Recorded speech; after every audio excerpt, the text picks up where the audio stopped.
Klub Palladio. Připraví se Monika Salajková, Twiggy, dále pak Prix, Black Bubble, Mana, Diamant, Gulliver. Daniel Burda s Lanceltem, druhé fázi 4 trestné body v čase 24,48 sekundy.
Nyní bude startovat Monika Salajková, Twiggy, JZK Style Peanuts.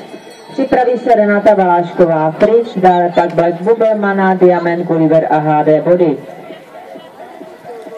Zuzana Lícková s Tereskou dokončila parkour s 9 trestnými body v čase 57,67 sekundy.